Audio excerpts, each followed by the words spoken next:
அப்படியே என்ன இன்ட்ரோடியூஸ் சொல்லு சொல்லலாம். வணக்கம். நான் வந்து பிரேம்குமார், ஹிந்து நியூஸ் பேப்பர்ல டெபுட்டி எடிட்டரா இருந்தேன். இப்பதான் ரிட்டையர்ட் ஆனேன். ஸோ இவரு என்னோட நண்பர் மிஸ்டர் ஜாபர். இவர் வந்து என்னோட காலேஜ் மேட். இவர் வந்து ஆஹ், பல இந்த ஆர்ட் இதுல வந்து நிறைய சேவை செய்யறாரு. எப்படின்னா அந்த காலத்துல எல்லாம் பாத்தீங்கன்னா ஒரு ஆர்ட் எக்ஸிபிஷன் வைக்கணும்னா எக்கச்சக்கமான செலவாகும்.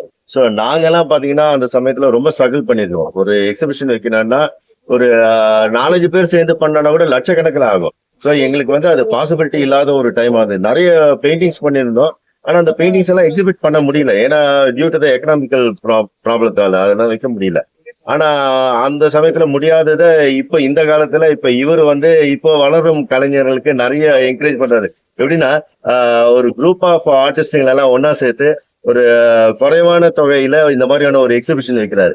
இது எப்படின்னாக்கா எல்லாருக்கும் ரொம்ப யூஸ்ஃபுல்லா இருக்கும். இப்ப பாத்தீங்கன்னா ஒரு குறைஞ்ச செலவுல அவங்களோட பெயிண்டிங்ஸ் எல்லாம் இந்த மாதிரி பெயிண்டிங்ஸ் எல்லாம் டிஸ்பிளே பண்றதுக்கு ரொம்ப பெரிய கஷ்டம் அப்பெல்லாம். ஆனா இவர் வந்து என்ன பண்றாரு, எல்லாரையும் ஒன்னா கலெக்ட் பண்ணி அவங்களால இந்த மாதிரி எக்ஸிபிட் பண்றது மூலமா இப்ப இருக்கிற கலைஞர்களுக்கு ரொம்ப ஊக்குவிக்கிற மாதிரி இருக்குது. இது ரொம்ப பெரிய அட்வான்டேஜ் தான் இவர் பண்ணத.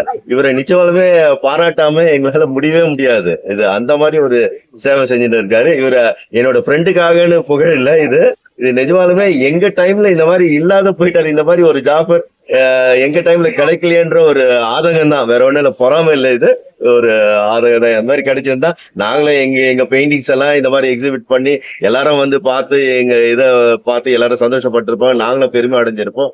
அது இல்லாம போச்சுன்னு சொல்லிட்டு. ஆனா இப்ப இவர் செய்யறாரு. இதை வந்து எல்லாருமே யூஸ் பண்ணிக்கணும். ஆக்சுவலா இப்போ வளரும் கலைஞர்கள் எல்லாமே இதை வந்து யூஸ் பண்ணிக்கணும். இது அது இல்லாம இப்ப நிறைய இதுங்க டெக்னாலஜி டெவலப்மெண்ட்ஸ் எல்லாம் இருக்குது. அதுல எல்லாம் வந்து அவங்களோட கலைங்களை எல்லாம் டெவலப் பண்ணிக்க கத்துக்கணும். இவரை மாதிரியான ஆர்டிஸ்டுங்க இவரை என்கரேஜ் பண்ணதுக்காக ரொம்ப ரொம்ப நன்றி. வணக்கம். இந்த எக்ஸிபிஷன் பத்தி நான் சொல்லணும்னு நினைச்சிருந்தேன். இது ரொம்ப பியூட்டிஃபுல்லா இருக்குது. இது ஓப்பன் ஏர் எக்ஸிபிஷன்.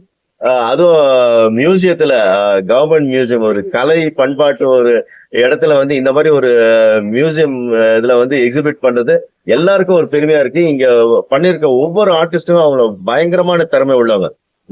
பாருங்க, பெயிண்டிங்ஸ் எல்லாம் பாத்தீங்கன்னா ரொம்ப அசந்து போறவங்க தான். அந்த மாதிரியான ஒரு கலைநயம் உடையவங்க, அவ்வளவு டேலண்ட் உள்ளவங்க எல்லாம் வந்து இங்க எக்ஸிபிட் பண்ணிருக்காங்க. அது மாதிரி நினைக்கும் போது ரொம்ப சந்தோஷமா இருக்குது. ஒவ்வொரு ஆர்டிஸ்டும் அவங்களோட டேலண்ட்டை பயங்கரமா காமிச்சிருக்காங்க. அதனால அது இல்லாம பொதுமக்களும் இங்க வந்து பார்த்து அந்த ஆர்டிஸ்டுகளை பார்த்து பாராட்டுறது எங்களுக்கு ரொம்ப பெருமையா இருக்குது. ஆர்டிஸ்டுகளுக்கும் நிஜமாலுமே பெருமையா தான் இருக்கும்னு நினைக்கிறேன். கண்டிப்பா அவங்க எல்லாம் ரொம்ப சந்தோஷப்படுவாங்கன்னு நினைக்கிறேன். அதனால ரொம்ப பியூட்டிஃபுல்லா பண்ணிருக்காங்க எல்லாருமே. நன்றி, வணக்கம்.